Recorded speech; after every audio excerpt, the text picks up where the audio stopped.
بسم الله الرحمن الرحيم. النهارده ان شاء الله هعمل لكم مرقه الدجاج اللي هي باللحمه.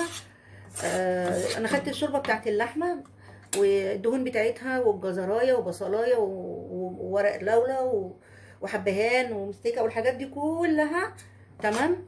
وجبت معلقتين سمنه ومعلقتين دقيق كده زي ما انتم شايفينها. السمنه كده يعني دقيق قد السمنه. وبعدين بشوح الدقيق، افضل اقلب فيه كده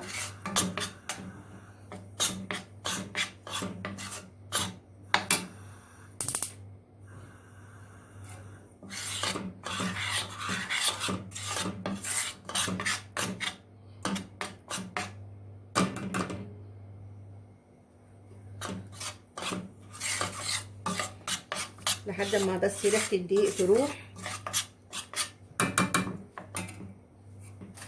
وادي الشوربه اهي بالجزر بتاعها بالطماطم ورق اللورا والحبهان والمستكه وفصين توم، كله ضربته في الكبه كده وعملتها زي شوربه العدس. بسم الله. بعد كده احط كده طبعا الدقيق على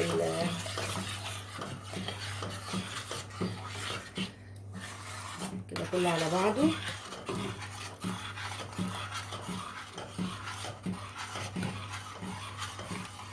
لحد ما تغلي بس كده معايا.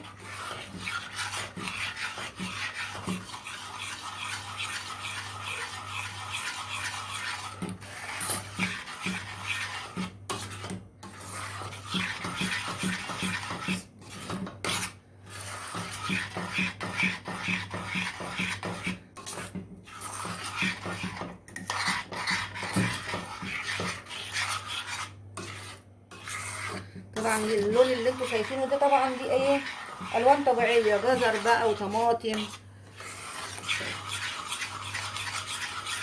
ودي كده حاجه نظيفه في بيتك انت عاملاها بايدك. اول ما تغلي كده اروح شايلاها وحطها في ايه، في صينيه كده كبيره وافضيها واستنى لما تبرد، وبعد كده اقطعها مكعبات وابقى احطها في برطمان كده ان شاء الله، واستعمل منها وقت كل ما انا عايزه احتاج مرقه يعني على الاكل.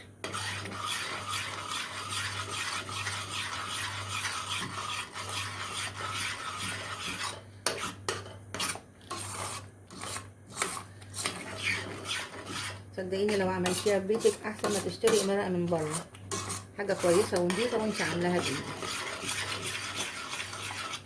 طبعا فيها ملحها وفيها بهاراتها وفيها كل حاجه.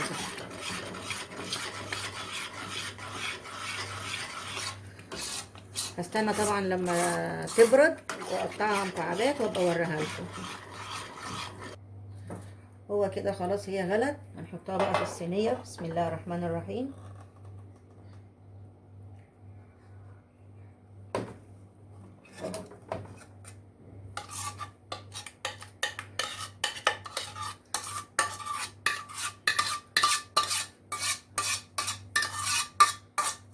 بس كده خلاص. احنا هنستنى بقى لما تبرد خالص وتمسك نفسيها، ونقطعها بقى مكعبات ونحفظها في التلاجة شوية صغيرين في التلاجة، والباقي يتحفظ في قلب الفريزر.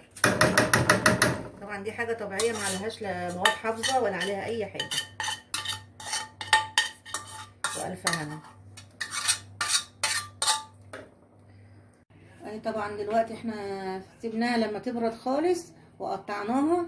تنفعك بقى مثلا عامله محشي تاخدي مكعب، عايزه تعملي اي حاجه تاخدي مكعب براحتك خالص بدل ما تشتري مكعبات من بره.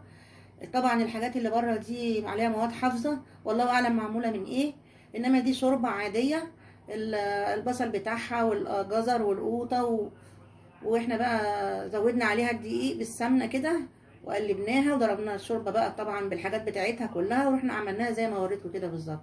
والف هنا وشفا.